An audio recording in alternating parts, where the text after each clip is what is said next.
Olá, em nossa conversa de hoje vamos direto a um ponto sensível para muita gente envolvida com educação, né? Ou mesmo só com o ato de aprender. Aquela questão de como manter o interesse na leitura. Livros, artigos. Exato. Como fazer com que ler um texto, seja lá qual for, livro, artigo, até poema, seja mais que só virar a página. A gente sabe que ler é crucial, mas olha, encarar um texto pode parecer às vezes mais uma obrigação chata do que uma descoberta legal, né? Pois é, um desafio constante. E para explorar isso, a gente tem aqui um artigo bem interessante da Jennifer Gonzalez. É de 26 de outubro de 2025, chama Três Estratégias Inovadoras para Envolver os Alunos com os Textos. Ah, interessante. E ela se baseia em quê? Boa pergunta. A base do artigo é um livro chamado 100% Engagement, 33 Lessons to Promote Participation, Beat Boredom and Deepen Learning in the ELA Classroom. A gente está vendo a capa aqui. 100% engagement. Gostei do título. E LA é English Language Arts, né? Para que série seria isso? Isso, tipo aula de inglês e literatura lá fora. É voltado para o que seria aqui os anos finais do fundamental e o ensino médio, sabe? Tipo do 6º ao 12º ano. E os autores são dois professores de inglês bem experientes, Brian Stabnick e Susan Barber. Sim, e é bom notar que o Stabnick e a Barber, eles não tiraram essas ideias do nada, assim. Eles têm anos de sala de aula. Claro. E sentiam na pele, como muitos professores, essa dificuldade, né? De manter os alunos realmente ligados, participando nas aulas de leitura, de análise de texto. Faz sentido. E antes mesmo do livro, eles já tinham criado uma rede online bem ativa, usavam redes sociais, tinham um blog, Much Ado About Teaching. Ah, que legal. Era um espaço para trocar ideias, sabe? O que funcionava, o que não dava certo. Construíram essas estratégias meio que juntos com outros professores. Então, o livro veio dessa prática toda, dessa troca. Isso dá uma credibilidade enorme, né? Não é só teoria. Com certeza. Então, a nossa missão aqui hoje é dar uma olhada mais de perto em 3 dessas estratégias que o artigo da Jennifer Gonzalez destaca. O que me chamou a atenção é que são táticas assim de baixa tecnologia, sabe? Ah, bom saber. Acessíveis Bem acessíveis. e com uma promessa ousada. Tirar os alunos daquela passividade, fazer eles interagirem de verdade com o texto. A gente quer entender como elas funcionam, claro, mas principalmente por que elas parecem dar tão certo para aprofundar o aprendizado e, bom, deixar a aula menos chata. Combater o tédio, né? Fundamental. Exato. Ok, então, vamos começar a desempacotar isso? Vamos lá. A primeira estratégia que eles trazem mexe com poesia. Poesia, a gente sabe, às vezes assusta um pouco, né? Linguagem diferente, estrutura. Como é que eles sugerem quebrar essa barreira? Olha, eles chamam de recortar poemas, ou poem cutouts. E a simplicidade é quase desconcertante. Como assim? Você pega um poema, imprime e literalmente corta em tirinhas. Cada tira pode ter uma palavra só, ou uma frase curta, ou um verso inteiro. Corta mesmo, com tesoura. Isso. Aí você mistura tudo e entrega para os alunos, pode ser em grupo ou individual, e a tarefa é remontar o poema. Remontar. Tipo um quebra-cabeça. Mas qual é a lógica disso, além de ser uma atividade manual, assim? Exato, é um quebra-cabeça literário. A Susan Barber, uma das autoras, ela explica que a mágica disso é que a atividade meio que obriga o aluno a ler com atenção, mas sem parecer que está obrigando. Ah, esperto. Ninguém precisa falar, leia com atenção. Para conseguir juntar as peças, o aluno tem que, por conta própria, procurar pistas no texto. Opa, essa palavra está com letra maiúsculo, será que começa o verso? E essa vírgula que liga com o quê? Essa ideia faz sentido depois dessa outra? É a análise linguística e de sentido acontecendo naturalmente. Entendi. A Barber até chama, brincando, de truque de professor, sabe? Porque o aprendizado rola sem aquela resistência que um comando direto tipo analise a estrutura poderia criar. Faz todo sentido. O ponto-chave é que enquanto eles estão ali, com a mão na massa, mexendo nas tirinhas, testando combinações, eles inevitavelmente começam a discutir. Discutem o sentido, a estrutura, as palavras que o poeta escolheu. A análise acontece na prática. Isso. A análise deixa de ser algo só abstrato, mental, e vira uma tarefa concreta, tátil, colaborativa. O engajamento vem daí, dessa manipulação e da necessidade de resolver o enigma. É um jeito de deixar a análise, que pode ser meio árida, mais lúdica, investigativa. Genial. A sacada é essa, então. Transformar a análise em algo físico, manipulável. O aluno está aprendendo sobre estrutura, pontuação, fluxo de ideias, mas sente que está jogando, resolvendo um desafio. Muito esperto mesmo. Pois é. Mas aí, e quando o texto é mais longo? Tipo um romance. Recortar um livro inteiro não rola, né? Não, aí não dá. A segunda estratégia parece ir por outro caminho. Usar algo mais visual, uma linha do tempo, é isso? Sim, mudam totalmente o formato. A segunda é a linha do tempo inferencial, Inferential Timeline. E essa tem duas etapas, o que deixa bem interessante. 2 etapas. Como funciona? Primeira etapa foca mais na trama, nos eventos. Imagina que a turma está lendo um romance. Eles pegam uma seção específica do livro. Cada aluno, o dupla, fica responsável por umas páginas. Ok, um trecho para cada um. Isso. E aí, dessas páginas, eles precisam identificar o evento mais importante que aconteceu ali. Veja bem, não é resumir tudo, é fazer uma escolha. O que foi crucial naquele pedaço. Uma decisão crítica. Exato. Aí anotam esse evento num cartão ou post-it e tem que incluir também uma citação curta do texto que mostre ou ilustre esse evento. Para ter a prova, né? Justamente. Aí esse cartão é colocado em ordem cronológica na parte de cima de uma linha do tempo. Pode ser na lousa, numa cartolina grande, na parede. O artigo até mostra uma foto cheia de post-its coloridos formando a sequência. Legal, bem visual. Mas aí me vem uma dúvida. O que é o evento mais importante? Isso pode ser bem subjetivo, né? Um aluno acha uma coisa, outro acha outra, para o mesmo trecho. Isso não vira uma confusão? Ótima pergunta. E toca num ponto central. O Brian Stabnick, o outro autor, ele fala sobre isso. Ele diz que o objetivo dessa primeira fase não é achar uma única resposta certa. Ah, não? Não. A própria discussão sobre o que escolher já é parte do aprendizado. Os alunos têm que defender porque aquele momento, um diálogo, uma ação, sei lá, a introdução de um símbolo, é mais importante que outros. Entendi. O processo é que vale. Isso. É um exercício de síntese, claro, mas também de avaliar, de justificar. A linha do tempo que sai dali reflete essa diversidade de olhares iniciais, o que pode ser muito rico.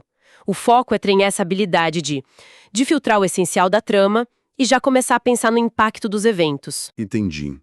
Então, a subjetividade não é um problema, é parte do jogo, faz sentido. E qual é a segunda etapa? Você falou que tinha mais uma camada. Exatamente.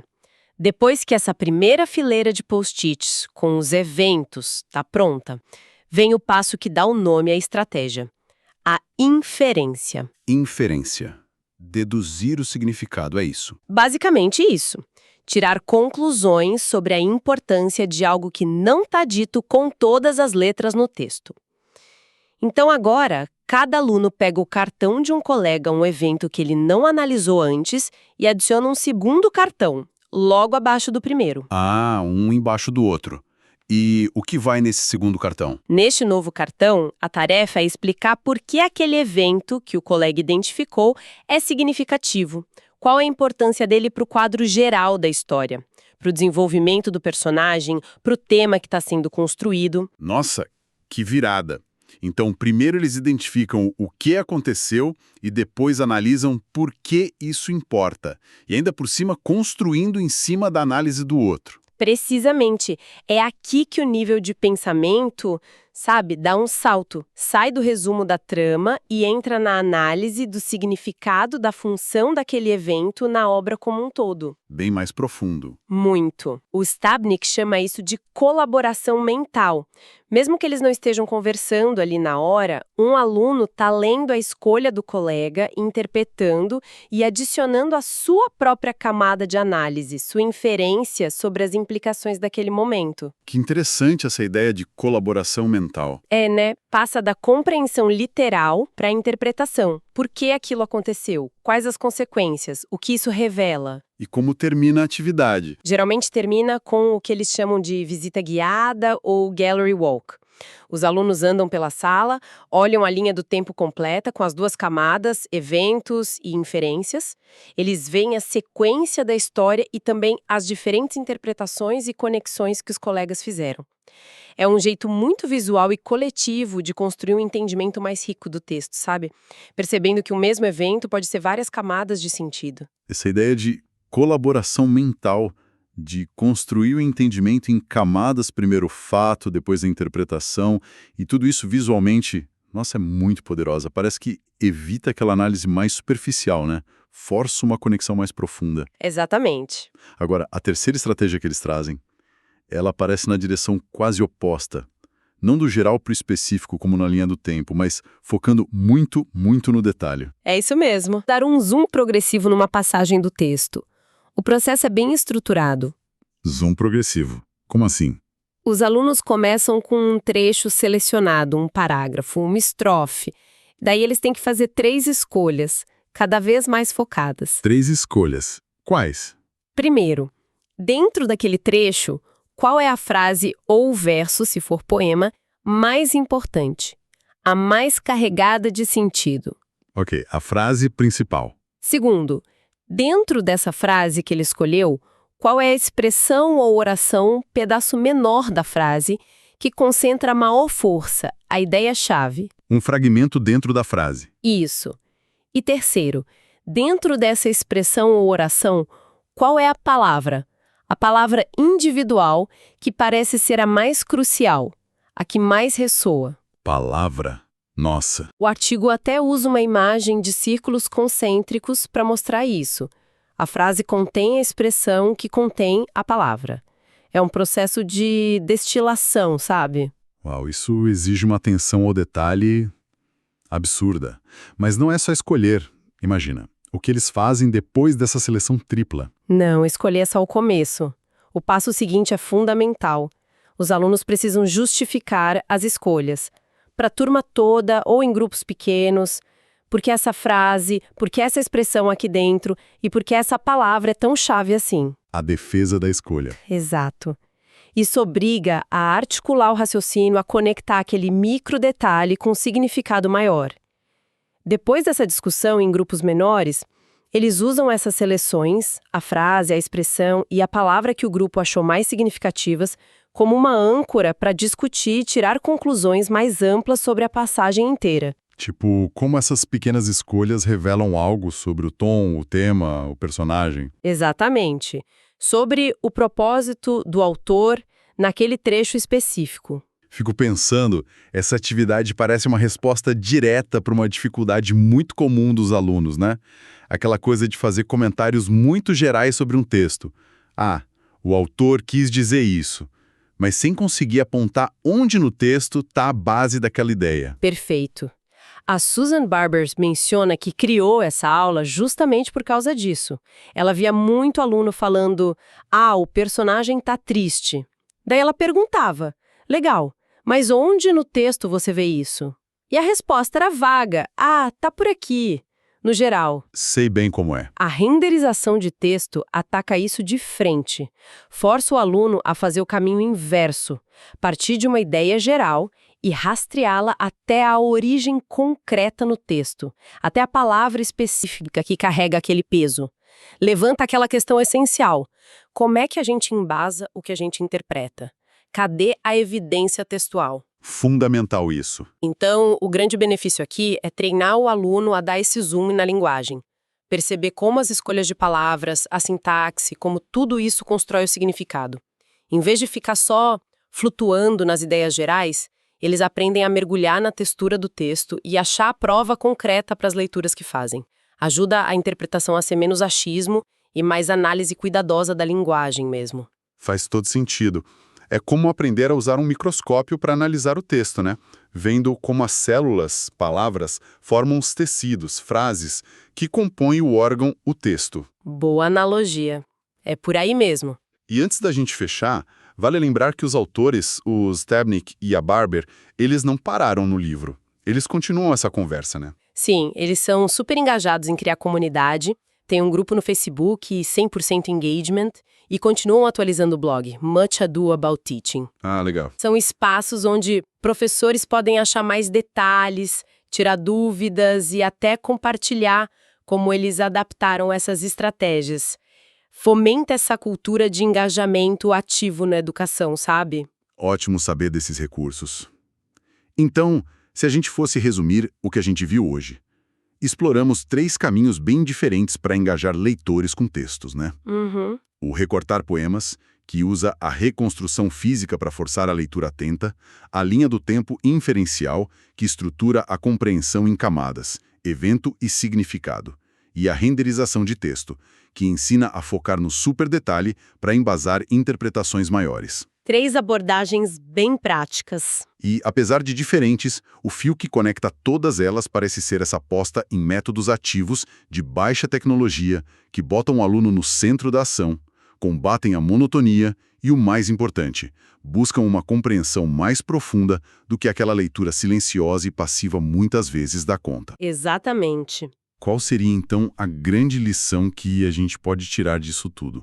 Olha, acho que a lição central, se a gente conectar isso a um quadro mais amplo, é a demonstração clara de como a interação pode transformar nossa relação com o texto. Interação em vários níveis. Sim, seja física, como no poema recortado, seja visual e colaborativa, como na linha do tempo, ou analítica e focada, como na renderização. Essas estratégias lembram a gente que aprender não é um ato passivo, de só absorver. É um processo ativo, de desmontar, analisar, questionar, conectar, priorizar, reconstruir. Uma postura ativa diante da informação. Exatamente. E essa mentalidade de engajamento ativo não serve só para a sala de aula, né? É fundamental para qualquer pessoa que queira aprender de verdade, de forma eficaz, significativa. Não importa a área ou tipo de informação. Não basta receber, tem que processar ativamente. Exato. E essa ideia de processamento ativo me deixa com uma provocação final aqui para o pessoal que está ouvindo. Se a gente pensar fora da escola, como esses princípios poderiam ser úteis no nosso dia a dia? Boa pergunta. Por exemplo, será que a ideia de recortar um argumento complexo, que a gente lê numa notícia, sabe, separar as partes para entender a lógica ou a falta dela, será que isso não ajudaria a gente a ser leitor mais crítico? Com certeza ajudaria. Ou, pensando na linha do tempo, como usar essa ideia de sequenciar eventos e inferir o significado deles para entender melhor, sei lá, a evolução de um problema social, ou até o desenvolvimento de uma relação pessoal? Aplicar estrutura para entender processos. Isso. E a renderização? Será que buscar a frase, a expressão e a palavra-chave num relatório longo do trabalho ajudaria a gente a pegar a essência mais rápido? Ou mesmo a organizar nossas próprias ideias antes de uma conversa importante? Destilar o essencial. Fica a reflexão, então, de que outras maneiras a gente pode recortar, sequenciar ou renderizar a informação que chega até nós o tempo todo. Para quê? Para compreendê-la com mais profundidade, mais significado e transformar esse fluxo constante de dados em conhecimento real.